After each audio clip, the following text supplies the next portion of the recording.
اللہ کے حبیب صلی اللہ علیہ وآلہ وسلم ارشاد فرماتے ہیں کہ ایمان عریاں ہوتا ہے، یعنی اس کو اپنی زبان میں آپ یوں کہہ سکتے ہیں کہ ایمان ننگا ہوتا ہے، اگر اس کا کوئی لباس ہے تو اس کو حیا کہتے ہیں۔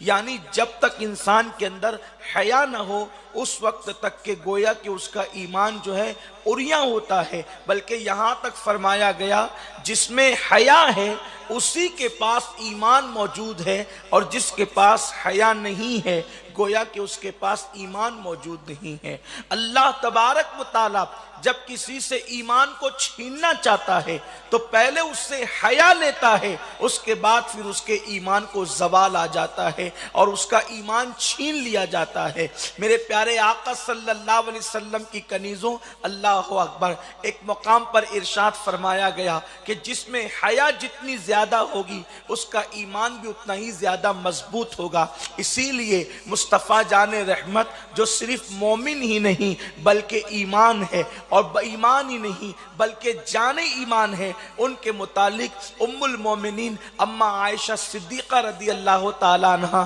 ارشاد فرماتی ہیں کہ اللہ کے حبیب صلی اللہ علیہ وآلہ وسلم لوگوں سے ایسی حیا کرتے تھے جیسے کنواری لڑکیاں لوگوں سے حیا کرتی ہے یا کنواری لڑکیاں مردوں سے حیا کرتی ہے۔ آقا کریم صلی اللہ علیہ وآلہ وسلم لوگوں سے اس قدر حیا فرماتے تھے، بلکہ حضور علیہ السلام کی حیا کا حال یہ بیان کیا جاتا ہے کہ اللہ کے حبیب صلی اللہ علیہ وآلہ وسلم نے صرف حیا کی خاطر لوگوں کے درمیان اپنے پیروں کو کبھی لمبا نہیں فرمایا۔ کبھی ایک سیرت نگار لکھتے ہیں کہ حضور علیہ السلام کی حیا کا حال یہ تھا کہ اللہ کے حبیب صلی اللہ علیہ وآلہ وسلم لوگوں کے سامنے خلال بھی نہیں فرماتے تھے اور لوگوں کے سامنے کبھی ناک بھی صاف نہیں فرماتے تھے۔ یہ حضور علیہ السلام کی حیا کا حال تھا۔ پتہ چلا اللہ اکبر، جو جتنا زیادہ ایمان والا یا مضبوط ایمان والا ہوتا ہے اتنا زیادہ اللہ اس میں حیا رکھتا ہے۔ حضور جانے حیا بھی تھے، حضور جانے ایمان بھی تھے، حضور کانے حیا بھی تھے، کانے ایمان بھی تھے۔ اللہ اکبر، لیکن کتنے افسوس کا مقام ہے کہ اللہ ایمان والے، اللہ اکبر، جس رسول کے ہم ماننے والے اپنے آپ کو کہتے ہیں، اس رسول کی حیا کا حال یہ ہو کہ وہ محفل میں پیر بھی نہ پھیلاتے ہوں، اس رسول کی حیا کا حال یہ ہو کہ وہ لوگوں کے سامنے جو ہے ناک بھی جو ہے اللہ اکبر نہیں چھنکتے ہوں۔ لیکن آج اللہ اکبر اسی رسول کی ماننے والی قوم کا حال یہ ہو گیا کہ بے حیائی کا دور دورہ ہو گیا، بے حیائی کے اڈوں کو مسلمان آباد کرنے لگے۔ مرد تو مرد ہیں، عورتیں بھی بے حیائی کی طرف چل پڑی۔ اللہ اکبر، عورتوں کی بے حیائی کا حال یہ ہے کہ عورتوں نے بے حیائی کو اللہ اکبر فیشن کا نام دے کر دوپٹوں کو مفلر بنا لیا، پتلے اور باریک لباس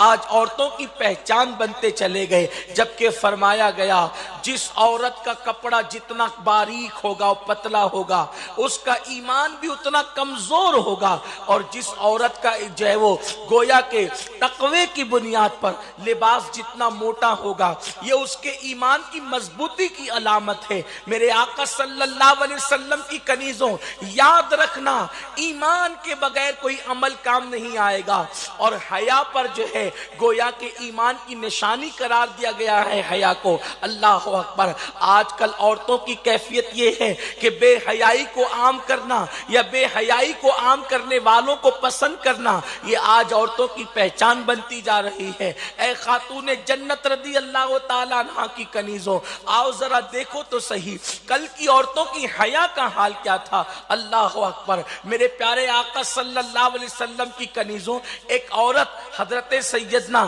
امام مالک رضی اللہ تعالیٰ کے پاس آئی، اور آنے کے بعد اس نے سیب کو جو ہے وہ امام مالک کی بارگاہ میں پیش کیا، اور کہا جاتا ہے کہ سیب اس نے کاٹا، اور کاٹنے کے بعد امام مالک کے سامنے رکھ دیا۔ پھر امام مالک رحمت اللہ تعالی علیہ نے اس سیب کو مزید کاٹا، اور کاٹنے کے بعد کچھ دیر گزری اور پھر اس کے سامنے رکھا۔ وہ عورت چلی گئی، لوگوں نے پوچھا اے امام آخر یہ سیب کا مسئلہ کیا ہے؟ تو اس وقت امام مالک فرماتے فرماتے ہیں یہ عورت اتنی باحیا ہے کہ اس نے ایام مخصوص کے مسائل یہ مجھ سے پوچھنے آئی تھی، لیکن زبان سے پوچھنے کی ہمت نہ ہوئی تو اس نے سیب کے اشارے کے ذریعے سے مجھ سے سوال کیا اور میں نے اسی اشارے کے ذریعے سے اس کو جواب دے دیا جو عورتوں کے مخصوص ایام ہے اس کے متعلق۔ اب آپ مجھے بتائیں اتنے بڑے عالم سے، اتنے بڑے فقیہ سے، اتنے بڑے مفتی سے اس زمانے کی عورت اگر ضرورت کے مطابق مسئلہ پوچھنے آ رہی ہے تو سیب کے ذریعے سے مسئلہ معلوم کرنا چاہتی ہے، لکھنے کی بھی اس میں ہمت نہیں، حالانکہ لکھنا بھی خلاف حیا نہ تھا، پوچھنا بھی خلاف حیا نہ تھا، لیکن اللہ اکبر آپ اندازہ تو کریں، آپ غور تو فرمائیں اے خاتون جنت کی کنیزوں، کہاں اتنی حیا اور آج عورتوں کا حال یہ ہے کہ اللہ اکبر وہ اپنے بیٹوں کے بازو میں بیٹھ کر زنا کے مناظر سیریل پر دیکھ رہی ہے، فلموں میں دیکھ رہی ہے، اپنی بہنوں کے درمیان بیٹھ کر زنا کے مناظر سیریلوں میں اور فلموں میں دیکھ رہی ہے، گویا کہ ہم نے حیا کا لبادہ اتار دیا ہے۔ فرمایا گیا قدرت جس سے ایمان چھیننا چاہتی ہے پہلے اس سے حیا لے لی جاتی ہے۔